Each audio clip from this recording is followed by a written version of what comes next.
Seasons Pharmacy and Culinary. I'm super excited to introduce Lydia. I don't know, Lydia, have you been on the show yet? Nope. Lydia's never been on the show. So Lydia is I'm so excited that Lydia's here. So she just got hired by us like, I don't know, a couple weeks ago. You've been training for like a week. Yeah. But you've been a big fan for a long time. Yeah. Actually, Lydia's been in here quite a bit. She cooks with Sam. So you all met Sam the Baker Man. And they run Conburo events and catering. And so she's done some cooking in the kitchen here before. And she had so much fun, and we had so much fun that we invited her to cook here more often. So lucky for us, we're going to try to offer lunch a little bit more often. Hi, Heather. We're going to try to offer some lunch a bit more often because Lydia is going to be cooking like almost every day. We're going to have at least 4 days a week here of Lydia cooking. But today we have a special project because the Rocha farm just harvested its turkeys. And so this is an example. And so everybody's really excited about having a big, huge feast with 100 people at your house. You got to feed a big turkey. But that actually scares a lot of people. And so you don't have to only roast a turkey. You could roast a turkey, and that's a great idea. We're going to roast one. But if you... Today we're going to cut this into smaller pieces because you can enjoy turkey for a lot longer if you, while it's still fresh, cut it up. And you can still support a local farmer because the local farmer is not cutting his turkey up for you. So this is a skill that all of our grandmothers used to know. Maybe our moms don't know this skill, but we're going to relearn the skill today. So even if you don't really know what you're doing, it doesn't matter. All you're doing is you're separating the meat from the bones. And most bones, I mean, they bend somewhere. So you got to find where they bend, and you put your knife in between there, and then you can release those things together. So Lydia's done a little bit of carving. Tell us what you've done so far, Lydia. I've only ever really carved a chicken, and this is another bird, so hopefully it's not too different. It's basically the same. They all have movable joints and wings and stuff, so I don't know. Listen, you don't have to actually know what you're doing, but if you take a knife anywhere into this thing, you're going to make some progress somewhere. So this is I'm going to believe that this is a small white turkey because it's short and fat. If you get a heritage turkey from someone, that might be a bronze or a lob, or I don't even know. We have these gray ones this year. They're going to be longer and skinnier. So for industry, we like things to be white because when we pluck them in the fancy equipment, you don't see many feather remains. But if you have a dark turkey, you're going to see a lot more, like a darkly feathered turkey. You're going to see more things on your carcass. And that's because there's pigment. That's what makes those feathers colored. So typically in industry, you see a shorter, fatter bird. It grows faster. If you get a heritage beast of any kind, it's going to be a smaller breast, it's going to be taller and skinnier, that kind of thing. So an easy place to start with this thing is with a sharp knife. If you don't have a sharp knife, we have this cup here. And one of the things that you can do, because the bottom of any cup is like there's a glazed ceramic and then there's unglazed ceramic. And you can run your knife along here and you can get that thing a little wee bit sharper. If you don't have time to go to like Bayou's Books and get your knife sharpened, or if you don't have a dad that has like knife sharpening equipment. The sharper the knife you have, the better. A good knife for boning, a lot of people who are fishermen around here, usually your filleting knives are pretty sharp. So I don't know, we're gonna go in with this one. This is a great place to start. You see here, there's like a crease here. So a good place to start is here. And now, once the skin is out of the way, you can see where your meat is. So here, you drive. I'm gonna give you instructions, you drive. Okay. So we're just going to cut all the skin away until we separate that leg. Okay, and you can do both sides too. Yeah, do both sides too. Act with courage. You can't really make a mistake because it doesn't matter. Even if you make a mistake, you're going to cook it and cut it into smaller pieces eventually anyways. How's that? That's pretty All good. the way So, down? and you have to go, like you see how the leg is up here? You see how this moves? Mm-hmm. Put your knife in the places where it's moving and cut all this skin away too.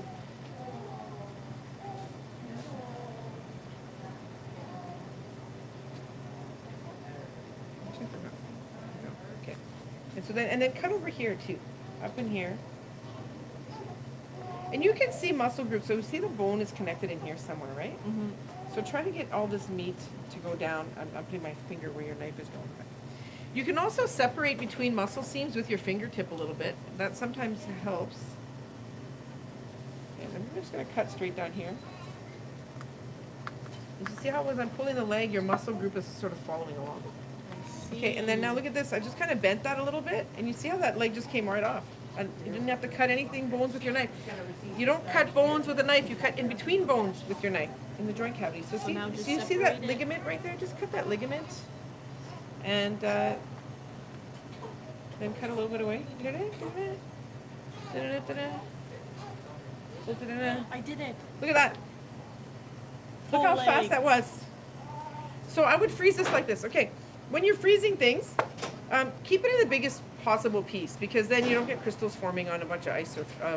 On every surface area that's exposed is going to start to break down sort of, and in the freezer that means getting a bit of freezer burn and crystallization. So the bigger the piece you have, the less of that you're going to have because you can always cut a little bit of that off if you had a little bit of crystallization. But you should eat it right away. If you eat it within 3 or 4 months, nothing like that will happen. Okay, so look at how fast you did. See how, look at that. I'm not putting a timer on you, but I bet you this one goes faster. So do this side. Same thing. We're doing the other half of the leg. We have a baby visiting us. Maybe you can hear her. Heather is here for a turkey in the back. Hi, Heather. We're doing a cooking show. I figured as much. I was like, wait a second, what's 50? We're cutting the turkey into smaller pieces because why only have turkey on Thanksgiving when you could have turkey more Anytime. often? Anytime. If you have only a family of, one mom, one dad, 1 or 2 kids, you don't need a whole beast like this. So you might not want to buy a whole beast, but if you cut it into smaller pieces.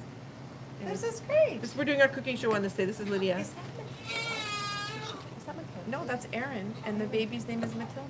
Oh, because I was like, is that your other daughter? No, this is Erin that works here. Oh my God, she looks a little bit like your daughter. Maybe I'm forgetting that. I was like, oh my God. But that baby's like only a month old. She's not even a month. We're at 3 weeks. Eh, Erin? So cute. 3.5 weeks.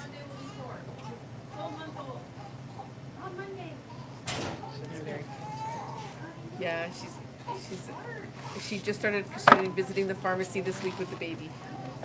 It takes a couple weeks to recover from childbirthing. I would think so. Not that I've been there myself, but I would think so. There you go. See, it just popped out that ligament right there. See that ligament? Right there. Beautiful. Okay, leg number 2 has been removed. Okay, that's the easy one. Those ligaments are really easy. So now we're left with a bird that looks like this. No leg. Okay. All right. So one of the things we can do is, if we separate this, so you see how your breast is very well defined by a line here. Anywhere you see a line like that, that's a good place to cut. For this stuff here? Yeah. So we'll do it separate. 135, you said? The skin on a bird is like really, really good. I know when we hunt partridge, we don't want to like take the time to defeather them properly, but the skin on a bird is like makes the best crackling. And so I really encourage people that you want to try to keep your skin intact as much as possible. So, and you want to cut it in a way that you can save it. So now we have a place here that would be a nice place to cut because there's a long, hard, rigid bone here on both sides. And you see all this meat on here, right? So I'm going to try to suggest that we cut it along this line right here to separate the breast from this. And then later, to get this to fit into a Ziploc bag, after we cut this part, we're going to cut it here. We're going to keep all this loose, flabby stuff with the back. This is going to be in another bag by itself to make a stock out of. So you could certainly take your knife and while it's still fresh, cut more meat off. Or you could leave it all on there to make a nice stock and you could cut it off afterwards. So I think it tastes, your stock will be richer if you leave the meat on the bones. But you'll be able to eat kind of more fresh meat if you cook it like a little bit later. Okay, you're out of bone there now, right? So see this bone comes in, we're gonna make a decision. So let's just take this side apart here. And you can see things from the inside of the carcass too. So see, we cut into the breast a little bit there. That's okay, no worries. Okay, so we're gonna follow. See how that line kind of went this way? Let's put a knife in here and cut through the meat part there. Was there a price on them? Okay. Don't cut all the way through. Just cut the meat part away because these are ribs here, and you're gonna have some flexibility. So follow this line, Above kind of. it? Yeah. You can sort of feel with your fingers first. Okay. So follow your knife kind of in there, or come this way from the knife, not that way. Cut that way. Yeah. 4901. Okay. Okay. So see how you could follow when you're filleting fish, you do the same thing. You kind of follow the rib cage, right? Your knife kind of follows the rib cage. You're going to separate that this way because we know there's a rib cage there. You can see it from this side, and then at some point you have to separate this rib cage. So that's what this cartilagey stuff is. There's kind of a bone there, so let's just leave that. So we're pretty happy here. We're going to follow this kind of up into the wing area. We're just going to separate this as much as we can. So So you're following bones kind of everywhere because the muscles have to go somewhere. There's a ligament we just released. Okay. All right, so I want to keep the bone on the breast. This is where like a cleaver might be helpful. Let's cut along this side, and then I'm going to show you how to separate this back from the front half, okay? So just do the same thing I did. Follow this kind of line. Follow your knife along the rib cage. The knife's reasonably sharp, surprisingly. Yeah, cut this way. You took your knife and you went this way. You're not cutting like this. You'll just cut it. Okay, let's move this like this so they can see. So we're taking the knife and we're going to kind of go like this to find that rib cage and then peel the breast off the rib cage. You'll see there's a kind of a line there. The skin is the hardest thing to cut. The skin will dull, skin and bones dull your knife quite a bit. So you can just slide the skin out of the way. Cut up here more right into the armpit. Maybe, yeah, okay, there we go. There we go. All right, see? All right, now, what did we do? We want to, yeah, that's perfect. Okay, so now what we're doing, we're just going to use some force here now. Because take your knife and cut. Okay, let's see that. I'm just going to break this. Okay, take your knife now. We've cut all the bones. What we've done by forcing it like that, we're separating it along the spine at a weak spot. Then you take your knife and you cut away all the meat parts. Try not to cut bones with a knife, because if you cut bones with a knife, you're just going to dull your knife. See how that just separates so nicely? Mm-hmm. Okay, all right. So now this, we can do two things now. I'm going to leave it like this and I'm going to freeze it like this, because I want to follow my principle of freezing whole pieces. This is going to go into the soup making part. Do you want it? Yeah, over there. Okay. So now we have another big chunk of spine and a neck. So I just think we should work with this thing here, and let's separate these wings off. Let's get the arms off. When you're getting the arms off, you can damage quite a bit of the breast. So you sort of have to be careful how you do it. So I would see, like, this feels like, see how it looks like chicken breast because it's so pale? Mm-hmm. We're trying to keep that piece intact. So stick your knife and try to play in here, in this space here. From the armpit? From the armpit. Go down and see what you can separate. And if you pull on both sides, some things will become obvious to you. Okay, there's the bone. Yeah. Oh yeah, you can see that joint. It's like right there. Perfect. Okay. So go from this side and cut from here. So we feel that there's a joint here. There's a joint here. Let's try to get under here. See, this part here is moving, so let's get your knife into that little corner there. Try not to cut anybody alive on whatever this is. Seasons Pharmacy TV, I call it. You're not really in the picture. Let's get you in the picture more. Okay. Okay, there we go. We don't have a producer, guys. We're just working on it by ourselves. We gotta self-edit. Do you need some help? Just cash up whenever. Joelle is gonna be there. Can I cut this part? Yeah, you can cut that. You can cut anything you want. You got the knife, lady. Okay. Yeah. Now, somebody who knows what they're doing probably has like a better technique, but this is how us, new people do it. We're acting with courage, and we're gonna get this wing off. Your bone is actually here. Your joint is on this side. Yeah. Okay, look at that. See that muscle? There you go. See, now feel this. This is the synovial cavity. I think they call it a synovial cavity. This is the slippery stuff. So mammalian bodies or bird bodies or animals have a really beautiful lubricant between the joints, and this tissue that bone is made out of is like super slippery, and it has like this really slippery. So when we stop eating bones and joints, we stop actually getting these raw ingredients in our body. All right, so see this ligament here? You're gonna cut, put your knife kind of here. You're gonna cut that ligament. Okay. Perfect, look at that. Look at how nice that is. It's coming off. Now you're held by a tight ligament there. You see that ligament?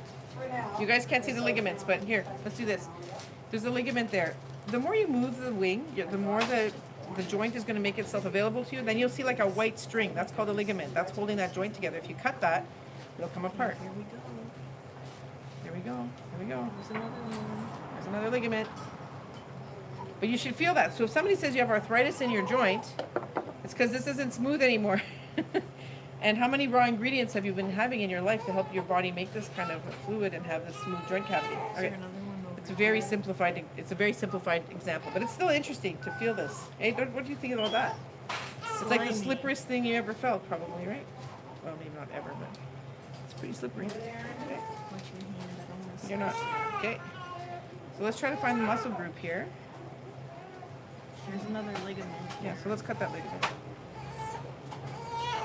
There we go. Like your wing is just about. So take your knife anywhere here. Cut it across. Oh, there's another ligament there. There's something happening there. Okay, let's cut here to Okay. free it up.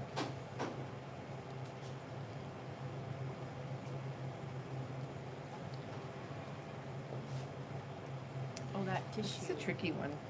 Here, let's cut over here. Cut right along here and see if you can't liberate it.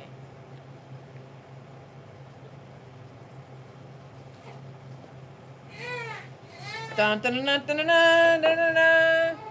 Boom. There you go. That made a nice Free sound. bird now. Free bird now. Okay, so let's take the other wing off. Now that you know what you're doing. Where did I start? I don't know. Armpit. Yeah. You have to cut it first. You have to release the skin in that first bit of muscle. So let's cut it along that line. You sort of see there's a line there.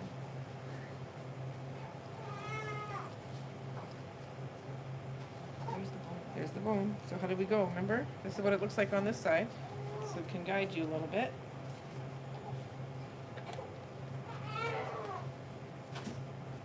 There it is. It's a ligament. Perfect.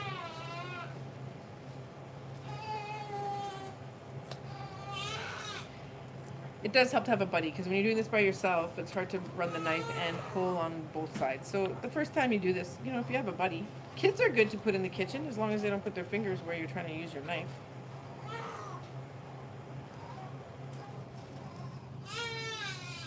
I'm going to show this to the camera. Okay.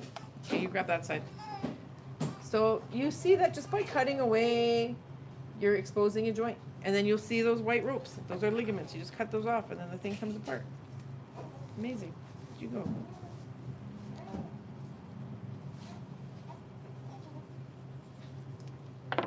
Wow, that didn't take any time at all, okay? The first one took a little bit of time, the second one took a little bit less time. We're learning. All right, so let's try to get, I don't think I want to try to get let's just get this part disattached here. Go up right through the skin. You're better off to do something like that. Okay, I'm trying to release this neck. I don't think we'll be able to release the neck. Okay. So now we got this decision to make here. Let's see if we can't release the neck. Run your knife like on both sides of there and see if we can't.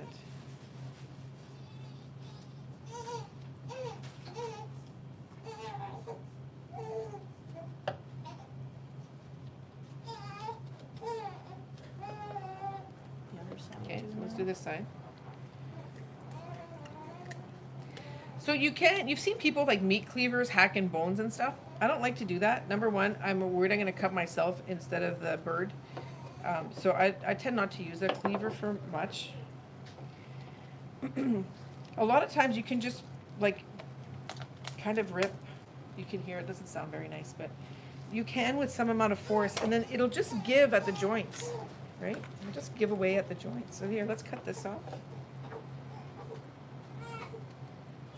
When you cut with a cleaver, you end up with little bone shards and things too, which I don't like eating bone shards. So I know for sure if I just do this pull method, you see that? You just have to cut right there with your knife. If you do this pull method and separate at the joints, you'll never end up with bone shards in your meat, which is very nice. Come closer to me maybe, because you're off the camera. Sorry. It's okay. All right. Okay, right here. Yeah, right there. Okay. One more cut right here. So I'm quite sure that we're gonna be able to get this neck off. Yeah. And I'm just going to pull this. Okay, when you make a turkey soup or a chicken soup, these bones end up in your broth, so it's always a good idea to use like a strainer or something at the very end, because you don't want to bite into little bones. Same thing with eating fish, right? There's always like little bones. So I think we did a great job. So that neck is going to go in a separate package. Okay, so now we're left with this. Normally, I like to keep the bones in as many things as possible, but I think in order to freeze this breast nicely, we're going to cut this right down the middle. Okay. Here. Once I grew 50-pound turkeys. I can tell you that growing 50-pound turkeys was ridiculous, and that's not how farmers normally do things. But the breast on those turkeys were like ginormous, to say the least. And my favorite thing to do with this turkey breast was I sliced it against the grain, and I didn't pound it or anything, but I used like eggs and flour and breadcrumbs, and I fried that like a turkey schnitzel. It was amazing. And I had like a lot of kids, my kids were young, and they, you know, people like to feed their kids chicken fingers. Well, homemade turkey schnitzel out of the breast is going to be the most nutrient dense way you could give your kid something like a chicken nugget. Okay, so we're trying to keep this breast as whole as possible, and you've done like a super job. But you see how there's a bone here? So just take your knife along that and separate that little bit of end there. Yeah, use your knife would be a better, because you would keep more of that meat. Okay, so this is like the wishbone, I guess. So keep taking your knife and try to separate this from here without losing too much of your meat.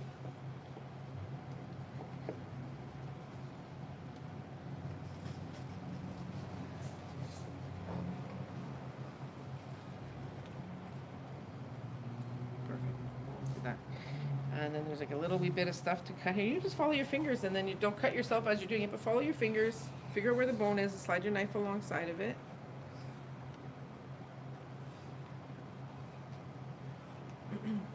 Joelle?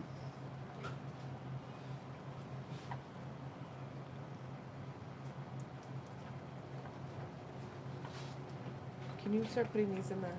Yeah.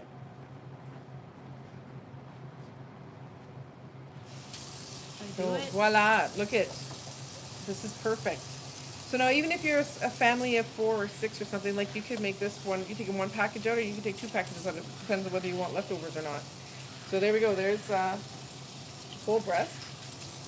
And then do the same thing on this side. How did we hold it the first time? Well, now you're kind of a little bit, yeah, so you're gonna follow this bone thing here. This is the wishbone, so if you follow the wishbone on both sides, you might keep that piece intact. You know, on the other side of the bone, you can see it.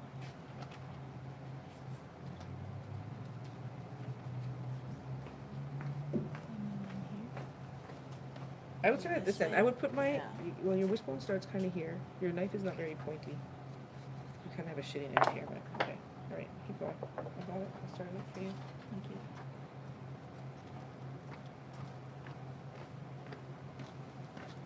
And now cut it from this side so you can keep your piece of breast kind of more intact with your knife blade. Yeah. And then you can run your knife like this. Okay. Pull it out. Yeah. See, just here you have to do a little bit of separation because there's a bit of cartilage. You know, run like this. Put your knife like this. Try to get it out. Try to disconnect it by following this. Here.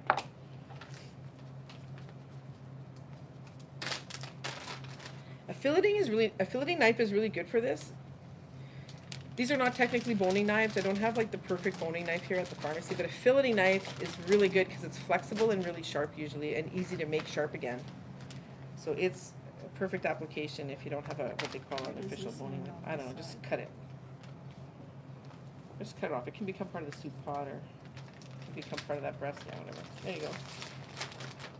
You'll learn a lot about how your birds are made by doing this little process. Okay. I'm gonna break this off. Can you liberate this, whatever bone this is? I don't know. This is like the breastbone or something.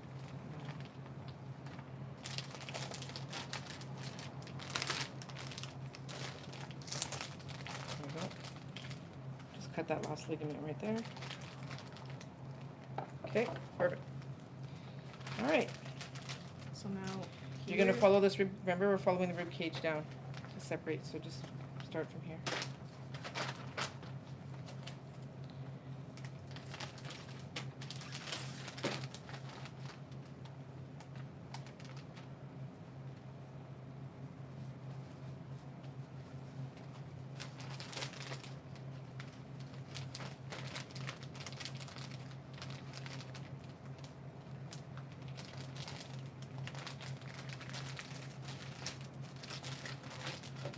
it's a lot easier when there's less bird.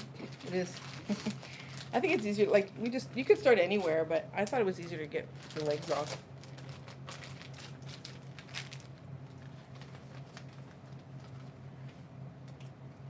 Sometimes your fingers get the muscle group separated better than a knife. because you're forced to follow the line of fashion. Oh, wow, look at that. Okay. It smells really good too, doesn't it? Whatever's in there.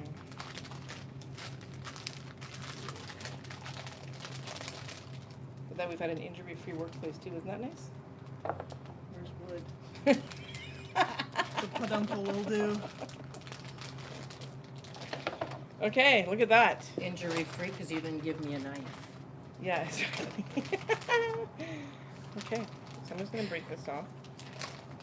Oh, you can trust this. How would you make this? Okay, Lydia, the chef. What would you do with this chicken breast if you had this? If you took this out of your freezer, what would you do with this? I love Together or separate? rosemary. I'd probably slow The cook wings it with some together or separate? rosemary. Wings together. Or you could do a dry rub on it. You could do a chicken cordon bleu version too, but you could actually like separate this together, stuff it with something, roll it together, and then roast it. With some carrots, parsnips. And then at the end, if the skin should be crispy and beautiful. I would put some coarse salt on the outside of that, so that there's like nothing better than a coarse salt. But you could make a roll, a turkey roll. Yeah, rosemary is nice with chicken. Sage is nice with chicken. Garlic is nice with chicken. Garlic is nice with everything. I put garlic on everything. Exactly. So anyways, if anybody has any questions, obviously we were working and we weren't reading your comments. So if you have comments, maybe we'll go back later and answer them. If you have any questions, there's still 3 turkeys of the Rocha Farm process left. And then next week, fresh for Thanksgiving, we're bringing in some more from Birch Lake Abattoir, so it's not too late to get your turkey for this year.